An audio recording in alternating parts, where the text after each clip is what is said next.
Hi friends, Sarah, the owner and maker behind Multifarious Nature. Thank you so much for joining me today. If you are a new viewer, welcome. And if you're a returning viewer, big welcome back. I'm glad you guys are here for another episode. All right, so shop update, end of things. Been working on Advent a lot at the moment, so getting there, almost there. Definitely make sure you're signed up for that newsletter. Let's see. So this is going to go live on Saturday. So yes, you should still be good when you see this video to make sure you're signed up. But I did, as I mentioned, I'm going to be sending out that newsletter soon with the information about the Advent. And you don't want to miss out on that if you want to be the first to find out.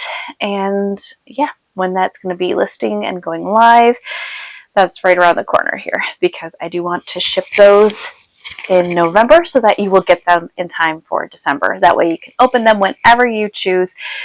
This Advent will not be like, it's not a 24-day Advent, so it's not like directly every day leading up till Christmas. So it's just kind of, you can choose your own adventure with it, which is really exciting. I'm excited for it. Whew, you have to bear with me. I'm pretty exhausted. I worked a very long day today, so yeah, a little winded and exhausted, but we're gonna truck through it. As far as anything else shop update, really, that's primarily the shop update because I've been working on that a lot. So that's my main focus right now, is getting that Advent ready and out to you all. So very, very exciting. We'll talk about our works in progress here. The one work in progress is almost done. I almost want to call it a finished object, but it's not. The part that I need to do to it still is technically an optional element, but I really feel like it's kind of makes this shawl. So it is the Stoker shawl.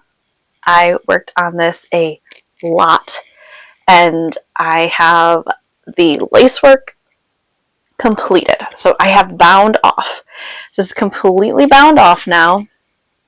I have not blocked it yet, and I think I'm going to block it before I add the tassels. I was debating on that, and I really could have already blocked this to show you guys, but I didn't, and now I'm thinking I for sure am going to block it before I add the tassels. So it has a little bit of Rory fur all over it. One of our dogs, she decided to use it as a blanket on the couch. She does not go on the couch, but she thinks she's allowed on the couch, so she takes herself there when we're at work. She's very naughty. So I do want to add the tassels, and there's going to be a tassel in the middle at the bottom here, and then there will be 2 tassels, one on either end. So 3 tassels total. So I need to make those tassels, and I feel like that will really be the rest of the design of this. It's a really beautiful shawl. It has some amazing details, and I feel like those tassels on there really do make or break that detail. So definitely check out on Kristen. I think it's Kristen. I think her name's Kristen Lehrer. She's the designer behind the Stoker shawl. And of course, we'll include all the links to everything I speak about down below the video. But yeah, beautiful detailing. I loved this shawl. It flew off my needles. I really did very monogamously knit on it. It definitely kept me entertained. This is using fingering weight, so the pattern does call for fingering or worsted weight, I think, or DK. I think it's DK. It's DK or fingering. I don't have the pattern in front of me to verify that, so sorry, I was bad about that. But I think that this is a decent size shawl for the fact that it's fingering. It did use about 2 skeins of yarn. This is again fingering weight. This is my hand-dyed yarn in the colorway Nightshade. So I did want to make sure I mentioned that. I do have a little bit in the shop still if you're interested. It's a beautiful colorway. It's one of my favorites, and I love, love, love this color for fall. I feel like it's beautiful any time of year, but fall and these deep, moody colors, it has my heart. And it has these beautiful button detailings, the little bobbles down the spine, the center of it. It is a symmetrical shawl. So I don't know if you can see that. It's got the point at the bottom. And again, this beautiful lace detailing. And it's not only just lace, there's also Again, you're not going to see this very well because it's incredibly dark. But there is this, maybe you can see it a little bit, cabling that's being created. It's just beautiful. It's an absolutely stunning design. I love it. I'm incredibly happy with the way this has turned out. I have not made those tassels yet, but if you look on the Ravelry link, it'll show you pictures where people have put the tassels, and it just looks so beautiful. So very Victorian. I love it. So I'm excited about that, and I'm excited to be able to wear it as the temperatures continue to drop. It is beautiful today. We are in the 70s here in Michigan. I think it hit 77 today. It's beautiful, absolutely beautiful. This is my favorite time of year. I love the fall. Oh, I mean, obviously I love sweaters, being able to wear sweaters, but this, like, these warm, mild temperatures with the beautiful color changing, it's my absolute favorite thing. So get some more water because I'm severely dehydrated because, as I mentioned, I was doing a volunteer at one of our local missions, and I am exhausted. A lot of standing. I normally sit and stand at work, so I have the option to do both, and I was just standing for like all day, so I need to keep hydrated to fix that. Alright, the other project that I worked on this week a little bit, once I finished that shawl, I started on this one again. Another very fall-oriented piece.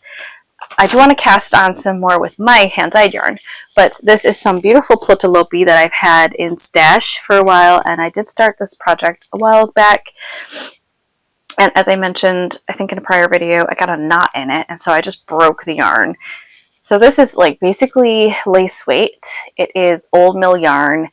It's alpaca merino blend, and then I'm holding that double with my plutolopi in this beautiful burnt orange colorway. I absolutely love it. Very, very fall oriented color. It has these red, deep orange color, and you combine it. And then when you add that brown alpaca merino with it, it creates this. Okay, so I did turn it wrong side out. So this is the Weekender Crew by Andrea Mowry, and I am holding it. Oh, I forgot about that. That's funny. Okay, so so I am knitting this. You knit the wrong side facing you, so that way you're doing stockinette, and then the purl side is actually the right side of this pattern. I forgot about that, and so when I was doing it, when I added, when I broke the yarn and then added a new one, I put the tail on the wrong side, so I'm just having to push it back or left the tail on the right side because it looks like the wrong side. But to show you what this is looking like, it's really beautiful. It has a slip stitch detail going down the center. If you're not familiar with this pattern, it's a very popular pattern, and for a very good reason. So the first one I made of this similar design, the Weekender, that one ended up being too tight in the arms, and so I haven't really been able to wear it. And this one should hopefully fit better. I think definitely going to get a better gauge. The other one that I did hand spun, and it was thick and thin, and that was my own fault. I really should have gauge swatched a little bit just to get a better idea, because my yarn was a lot thinner than I realized, and yeah, that's why it fits the way it does. It's always hard with hand spun because, as I mentioned, it's usually always a little thick and thin, and to get a good fit, you really have to kind of make sure you understand the approximate gauge for your yarn that you hand spun, and I didn't do that. So that definitely was my fault, not the designers. And this one, I am really excited. I love it. I love the color. It's going to be so cozy and warm. This is definitely a warm, cozy sweater. It's hopefully going to be a little oversized. That's the goal. And yeah, I didn't do a longer hem in the back. I kept it the same length for the front and the back. And that was not intentional initially. I accidentally did it. I just decided that's what I was going to do. And, hindsight's 2020. I probably would have made the back a little longer, but I did put a marker to tell the front from the back, and that way when I finish knitting it, I will also put a tag in the back, because I think there might be short row shaping, but I don't recall. And again, this is the crew neck version, so it's going to be a little bit of a different fit, which I'm excited about, because I think it's going to be really nice. But yeah, so there you go. There you have it. The brown made it even more moody looking. So here is the burnt orange, and then here it is with that brown held double. It really does, it does darken it, and it has this really rich pumpkin, it looks like pumpkin pie. Like this to me is like the pumpkin puree, and then this is the pumpkin pie once it's cooked, and I just love it.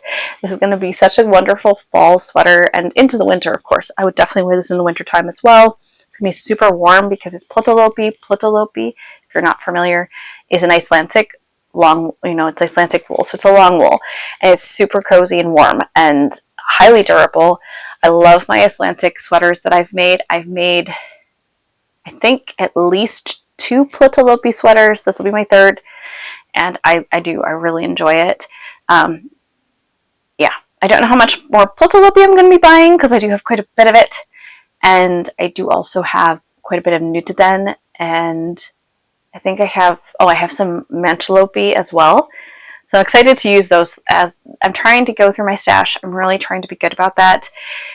It's hard because I went to the Michigan Fire Festival and bought a bunch of wool, but that's the thing. At least it's more hand spinning, not so much yarn. I really tried to not buy much yarn at all this time, and I'm pretty glad that I stuck with that. I did buy a little bit. Old mill yarn always gets me, and this year it was all about silk, apparently, because I am hellbent. I tell you what, I am hellbent that next year for Michigan Fire Festival, I am going to have if it's going to be wool, it's going to be a tank top. And if it's not wool, it's going to be silk, because I want something comfortable that breathes so I'm not hot. Because this year it was like 90 degrees.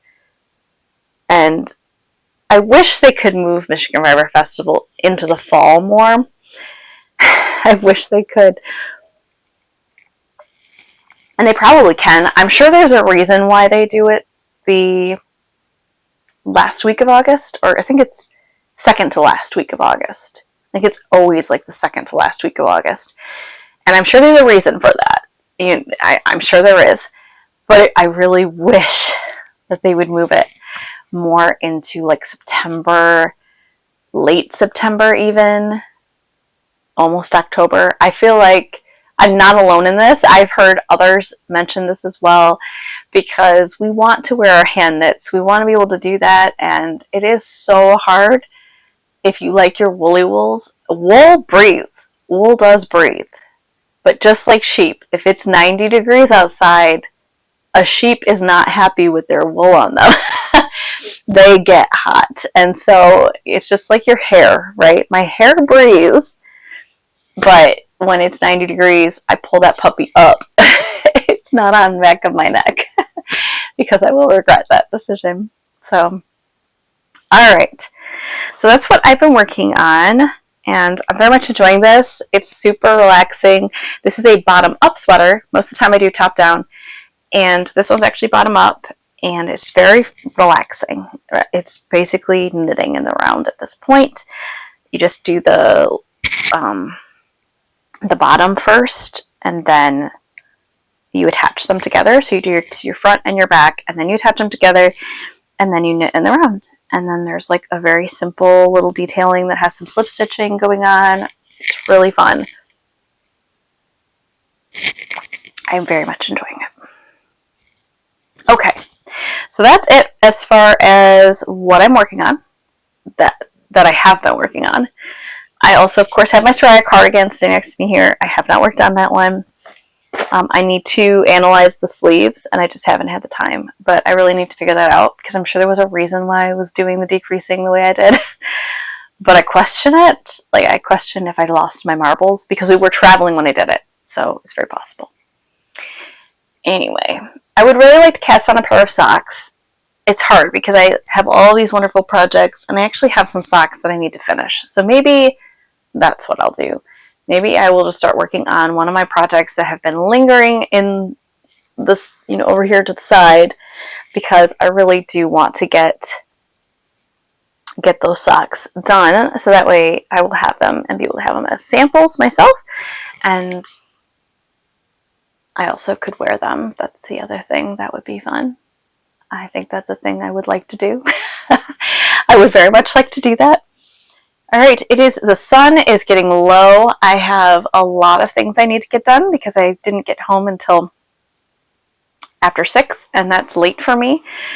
So I have chores to do. I need to take care of the sheepies. I guess life update. I'm trying to think about life update, end of things.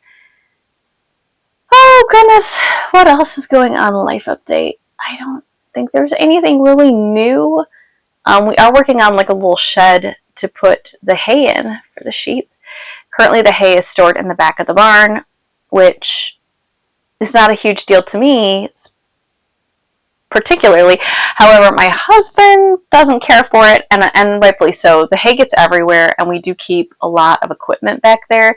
And it does get messy. I get it. I do get it. So he did want the hay out of there, and it can't have it outside because it would get destroyed, and that would be awful. It's incredibly expensive to do that. So we did get a little shed that we had to put together, and we're going to have that closer to the sheep, which will be nice from the standpoint of getting them their hay quickly, especially when I have people helping to take care of the sheep. That will greatly help them to be able to do that. But for me, I didn't really mind carrying the hay up the hill. It's really good exercise. So that's the only thing. But I think, it'll at least be easier for others when they're helping, which that's really good. And it'll be nice. It'll be really great. So, yes, very excited about that. And the pumpkins. Oh, I want to talk about the pumpkins. I don't know if I talked about them last week. Did I talk about them? If I did, then I'm redundant. But that's okay. We had, oh my gosh, you guys. I picked 12 pumpkins, and they were like, I'd say medium to large pumpkins. And then we have, probably the same amount. So I probably have about 24 pumpkins, which is awesome. Because my goal this year was to be able to have pumpkins to give to the sheep. So sheep love pumpkin. It's very good for them, especially in the winter.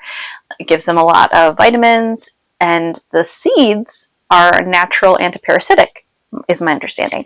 So that's excellent as far as parasite management, just to help with that, especially when we get those weird warm snaps where it goes from cold and then everything melts and it warms up and then it gets cold again. But that, like, when it starts to warm up, that's when your parasites reawaken, and it's usually brutal on the sheep. It's really hard on them, and we've had issues with that in the past. Nothing dramatic. We were very fortunate, but one of our sheep, she did get like bottleneck. So like it was a parasite abundance is basically what that is. And so we had to act fast, get her the proper treatment. I can't think of the word right now because there we are. But we did give that to her, and she is she's great. She's doing good. And yeah, so this year the goal was, instead of buying pumpkins here and there, because let me tell you, last year, of course, naturally, this happens after pumpkin season's over, and people have already given pumpkins to others that they wanted to get rid of. And we basically had to beg, borrow, and buy them sometimes from the market, which is incredibly expensive for a pumpkin. And now that we have 5 sheep instead of 3, I really wanted to make sure that we had an abundance of pumpkins that we could give to them. And I'm really grateful that God provided. And we have so many pumpkins. It's amazing. We used a patch that we have been putting the, like, I guess when we clean out the sheep hut, or not the sheep hut, when we clean out the chicken coop, it has all of their goodies in there, and it's pretty awesome, because I'm like, that worked so well. It fertilized the ground. It's kind of our we call it like our large compost, and by that, really, it's just your brown matter. So like leaves and grass, or I guess grass kind of falls in there. So that, and then the chicken manure, and that's it basically. And I guess any remnants that is in the ground that they drop, but that is all just mixed in there. And it was so, I mean, that pumpkin patch is prolific. It's amazing. I overplanted. So you're supposed to space them out like every 6 feet, and I planted them like every 2.5 feet. Like it was silly. Like I really, but I've had not the best luck with seeds. I'll put them in the ground, and like 1 out of every 6 will actually sprout and grow. And so with pumpkin seeds, I thought it would be the same, and it wasn't. Pretty much, I think every little clump that I did actually had at least 1, if not 2 pumpkin plants growing. So it was like a jungle. My husband has some photos. I'll have to see if I can get them off his phone. I think he still has them. And it has me in the background of this pumpkin patch. And just to show you guys, because it's crazy. It looks amazing. And I'm so incredibly grateful. So, and I know the sheep are. I already gave them, there was even a little pumpkin that grew right outside their pasture on the side of their fence, like right next to their fence from the remnants from a pumpkin last year. It sprouted, and there's like 12 little pumpkins that grew from that. It's unbelievable. So incredibly grateful. And I know the sheep like it too. All right. Well, I think we're going to wrap it up there. I hope you're doing well. I'd love to hear what you guys are up to. I'd love to hear what you're making. Now that we're definitely in fall up here in the Northern Hemisphere, I'd love to hear if you are in the fall spirits, if you're doing anything fall-oriented, knitting-wise, making-wise in general. I'd love to hear about it. I'm a little behind on my breed school, so I need to get my rear in gear and start working on my white face woodland. That is the breed from last month. We're now in October, so I need to get that other one done, just so that way I can keep up with everybody else. I really want to. And yeah, very exciting stuff. So I hope you guys have a wonderful rest of your week, and I look forward to chatting with you soon. Take care. Bye.